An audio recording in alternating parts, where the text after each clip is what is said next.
Thanks for attending from wherever you may be watching around Australia. Hello, I'm Adrian Bruch, Department Coordinator Animation here at SAE.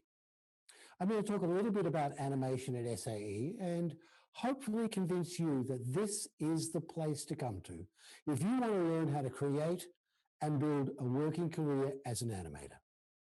I then will show you how easy it is to design a character using just 3 basic shapes: a rectangle, a triangle, and a circle.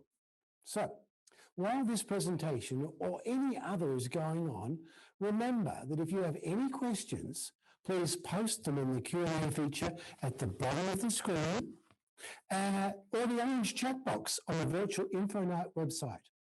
And we will do our best to answer as many as possible. So, animation. Animation is about bringing life into still images and objects. It can be fun, but be prepared for many hours of hard work and spending lots of time by yourself, making things that may initially not move the way you want, but persist because the end result is worth it. Why animation at SAE? You will learn from a national network of industry professionals, and you can study at campuses all around Australia. It's an opportunity to work in 2D and 3D on real-life projects in teams with students from film, games, audio, and design. You may generate titles for a film, design characters for a computer game, or even create the animation for a music video. This is all part of the learning process for you as you become better prepared to work in the creative industries. So we've designed the core curriculum around the premise that even if you've never animated before, by the time you graduate, and we enable a fast-track course where you can gain a bachelor's in 2 years rather than 3 in other places, you will be in an enviable position of being able to work in the area of animation that most appeals to you. So come to SAE and learn the core essential animation skills. Build up your storytelling and narrative constructive ability, and even get a head start with the creative media business and entrepreneurship elective. SAE graduates make animations for all types and sizes of screens. Their content may be played in a game, observed in a music video, exist as some electronic proof of concept for things that are not yet created, and some elements may even be printed out in 3D. Our graduates are not only capable of working successfully independently, but they are also able to thrive in teams in the global marketplace. Do you want to join them? This is the place. So I thought I should talk a little bit about what we can construct with just 3 basic shapes. So I'm going to do it the old-fashioned way because we deal with analog and digital. And on this piece of paper, I'm going to draw the basic shapes. I said there was going to be a triangle, a rectangle, and a circle. And from that, I'm going to make some characters. We'll start with the heads, and I'm going to make robots. So let's call them robots. Now, you probably have seen and worked with robots. The only robots that I've worked with were little ones, not humanoids with bipeds and legs and stuff. But I'm going to imagine, because this is about creativity, I'm going to imagine a robot.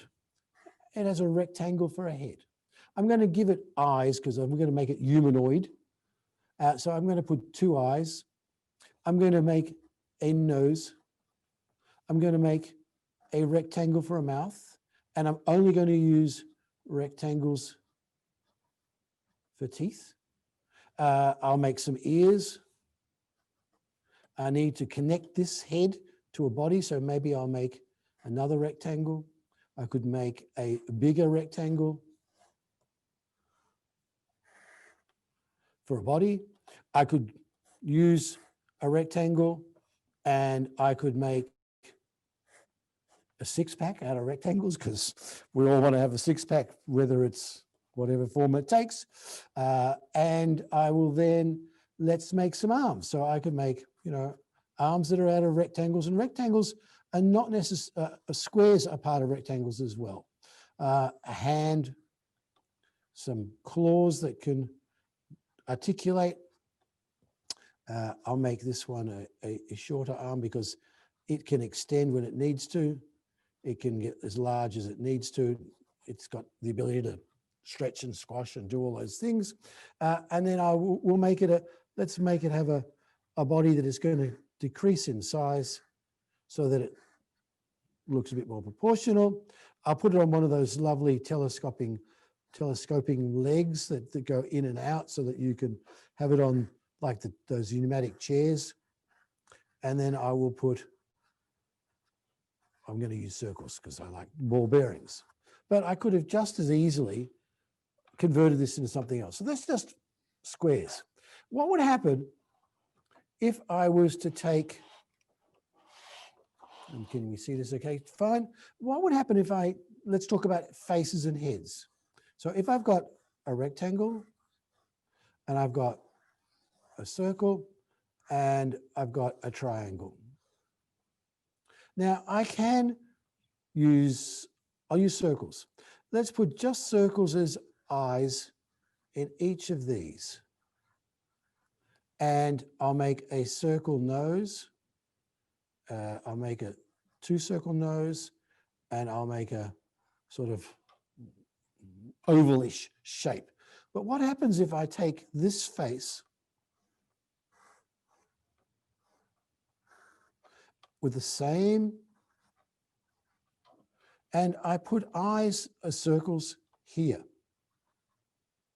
The human is always looking to see what's going on. And when we see people looking at something, as filmmakers we know, let's show them what they're going to look at because we're all wondering.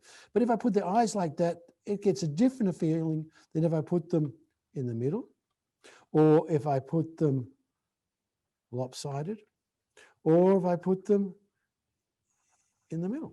So each one of these is a way that we add emotions and characters to this object that is nothing more than circles and squares. Let's take some bodies to make them a bit further. With my lovely little triangle, I'll put it some triangle leg, ears. You get a bit confused under pressure. I will make it have a nice big triangle body. I think I will change pens here because this one's not working well under pressure. So I will make it a triangle body. I'm going to give it triangle arms. And I can give it a triangle hand. Whoops, if I can draw triangles. So you know how hard is it to draw a triangle? Well, you're saying, Adrian, you're having troubles doing that, but that's part of the course. One of the things you'll learn is to make mistakes. And when you make mistakes, we don't rub them out, we incorporate them. We use them because part of being creative is to being able to improvise. And we teach you how to do that. You have fun. You should be talking to yourself while you're doing things. Let's make another sort of triangle for his body. And I'll make another triangle here. And this robot slides around with rockets. We're all familiar with the sort of idea of rockets. Not that I've been in one, but that's okay. And I'm going to make this strange little oval shaped one. I'm going to give it another oval body, very much like the Michelin Man, which is a French tire company. We use a lot of circles for the body. But I'm going to give it a caterpillar tread, a track. So this one's running by some sort of rocket propulsion. And this one here is going to go with some circles and a tread, and then a caterpillar treads, you know, like a tank, like a not a steamroller, but a tractor or a caterpillar thing they call them. And it's going to be able to go up and down, and then I would put something in there to show its stonks. All right, so then I've got two different shapes. Let me think what happens if I put a face like this and an oval mouth like that, and I put half of an oval, I get something. So these shapes can be anything. I could turn this character in, I can give it half oval shapes, and it's automatically changing its appearance. And this emotion is different than this one. This one looks a little bit confused. Like, what am I doing here? Why is he drawing me? And let's give this one a sort of wry grin. So it's not too sure whether it's going to be up or down. And this one, let's do a half circle here. So this is so simple to change and draw and modify. Where else do we want to go with this? So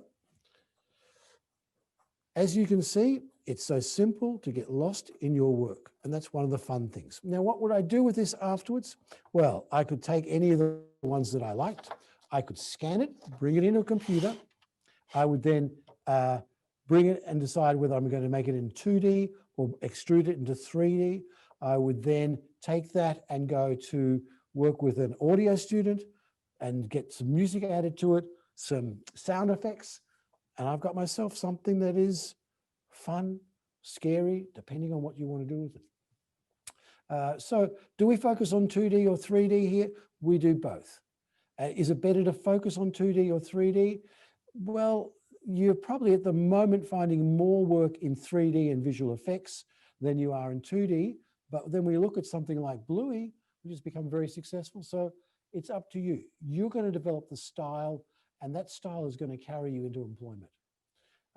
Do we focus on the skills? Yes. We also focus on the skills of construction, storytelling, transferable skills. We're very strong on that because that's the ability for you to work as a team member, and that people will want to work with you because it's about a network. And here at SAE, audio, film, games, and design students all work with animation students. And that network is of people that are going to find work in the future, and they're going to get you to work on their projects. And they make your projects look good as well. Any other questions that you can think of? Well, analog. Does analog construction require you to have a level of artistic competence? Can you be a stick figure beginner and learn from it? Yes. We, in fact, have one of your first units that you'll enroll in the first trimester is drawing. And we teach you how to draw. And drawing, look, I'm not a great drawer, but I can sketch out what I want, and that enables me to work with others to make it happen. So it will not hinder your progression as a student. It's a skill, and we teach you to build those skills, but every skill is only going to improve through practice. Any other questions? Well, we know what to do with the questions. So thanks for tuning in. I hope you had as much fun watching as I did drawing and inventing these robots who had no life before we created them. And that's what animation is about. If you'd like to find out more about anything discussed tonight, please call SAE on 1-800-723-338. We are taking calls now. And if you'd like to post more questions, please jump back on into the virtual event website and use the live chat feature. Thank you, and I hope to see you at SAE.